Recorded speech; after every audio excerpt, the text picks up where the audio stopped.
So it almost seems like the best thing that people on the right can do is to set up rallies and then not show up to them, because what ends up happening is there's a bunch of Antifa members, far leftists that show up, and they're all riled up and they want to cause some shit, smash the fash or something. So they initially turn all that anger onto the police and the local media that is around. Like, this is exactly what happened to, there's a rally, I think, yesterday in Toronto, and the media is like, there's an anti-Muslim rally, and there's these counter protesters showing up at the anti-Muslim rally, canceled. So what was left was just a bunch of these crazy leftists, attacking the media, calling people fascists, looking for Sun reporters and chasing them down and trying to assault them. So they just look bad. And if anything, a lot of these rallies and stuff that happen, like, they cost the city a lot of money. So this is why you shouldn't really do it in more Republican cities or places like that, because you want these liberal cities to spend a bunch of money, to hire a bunch of police, to make sure nothing happens, because that cost is going to go on to the city, and the only reason it's costing this much money for the city is because you have a bunch of crazy leftists that are going to show up and cause shit and try to fight the people that are going to protest something or going to, whatever, have a rally or something. So it's only costly because of the crazies that you have in your fucking city. So in order to bring the cost down, people might start to have to talk about some common sense shit and be like, okay, we don't have to get all insane and attack people every time they want to speak about something in the public space, which is legal and stuff. But they're like, oh no, free speech has consequences. You can't stop us from calling you out and this and that. Yeah, but ultimately that is not what happens. You call them out, or you try to drown them out, and then you attack them because you've been convinced that words are violence, right?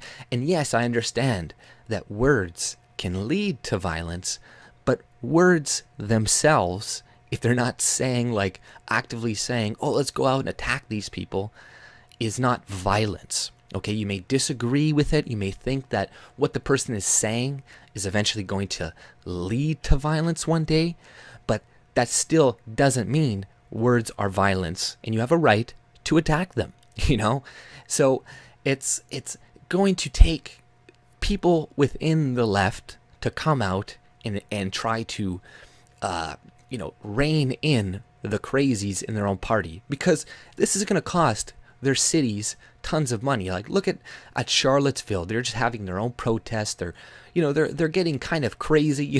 There's tons of police presence. Like, that's going to cost them a bunch of fucking money.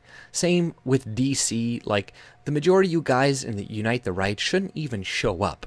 Like, it's just going to cost DC a ton of fucking money, that city, and it's just going to make Antifa and them look bad. Like, you guys showing up there, it's going to give the media the opportunity to say, like, oh, there was clashes between anti-racists and fascists.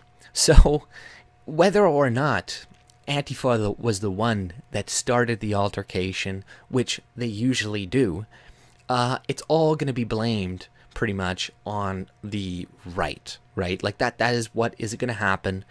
And, their violence is going to be justified. This is exactly what happened in Charlottesville. Like, there was people on both sides acting crazy. And it was a lot of Antifa people attacking people on the right?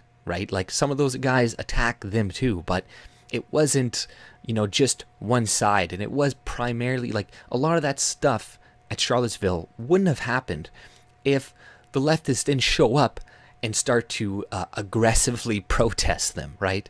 So, yes, free speech has consequences and shit, and you can't say whatever you want without consequences. But people need to believe in the spirit of freedom of speech. It's not just a legal term. Like, you need to practice it within your own life as well. And like, especially out in the public space. Like, I don't care. A Marxist can go in the public square and yell his stupid nonsense. I don't care. I'm not going to attack him for it. I'm not going to protest against him and bring a huge mob with me and say his words are violence, because ultimately the things that they are talking about, Marxists and stuff, and if they get their way, then yeah, there will be a lot of violence and a lot of death. So I can make that same argument with you that you make with them, because they're like, oh, well, they're talking ill of minorities and they're talking about differences in races. This is going to lead to eugenics and death and murder. Yeah, but this guy's talking about Marxism, and he's a fucking professor, he's a teacher, he's a journalist, and all this shit. And nobody's saying the same thing, which we know that this ideology, this type of ideology is going to lead to massive amounts of people probably starving, massive amounts of people going into the gulags for wrongthink.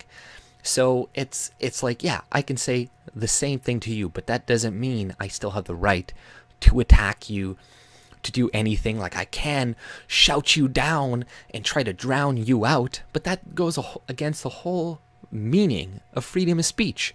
And like, you're supposed to let people speak. You're supposed to debate ideas with ideas and let the best one win. Like, that is the whole idea of it. But people, they're just so focused on the legal definition of it. It's like, oh, well, legally they can do this and legally they can do this. Sure, okay. But that still doesn't mean it's right for you to do it. And, there are many things that are legal that are not right, and there are many things that are legal that are right. So going back by the legality of your system, and depending on the country you're in, depending on the laws that they have in place, it could be legal one place, legal another place. So yeah, a lot of that is subjective. You got to go by more of like the spirit of the definition. So, and these things are going to be a lot less costly to your city, like I said, if you rein in your side. Because like I said, you do not see the same thing from the right.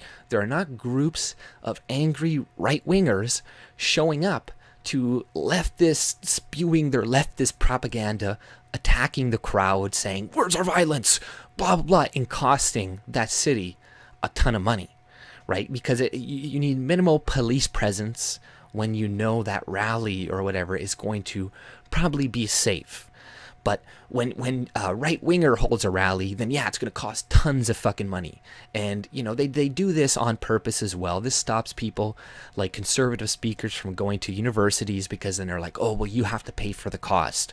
And then, they put it on them, and then they're like, okay, you need this much security, so it's going to cost you $50,000. They're doing that in Canada with that Lindsay Shepherd girl. They effectively shut her down by doing that, but they can't really do that everywhere. And if these cities want to be dicks, want to be motherfuckers, want to tell their police to stand down like they did in Charlottesville, to pretty much allow that whole thing to happen. The police herded those people together to have this whole fight. So those cities deserve to lose money. So that is what people should be doing. They should be setting up these rallies and then just not showing up and letting Antifa run wild, destroy their city, cost them money, attack the media, attack police. Let them just keep doing that, and just sit back and watch.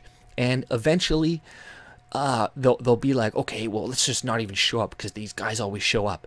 And then you could start actually holding events, because they'll never be quite sure when you are going to show up, when you aren't going to show up. Sometimes you do show up, sometimes you don't. So, that way you could still potentially hold rallies, but you're also going to fuck them over at the same time and cost their city money, which they deserve. If you're going to be the way that you are, then yeah, let's hold all these things in your city and let you deal with your crazy fucking populace in your city, let you deal with it, let you deal with the policies that you implemented in your educational systems that help turn these kids into the way that they are. You reap what you sow at the end of the day. But that's all I pretty much had to say. If you like my content, subscribe and have a good day. See ya.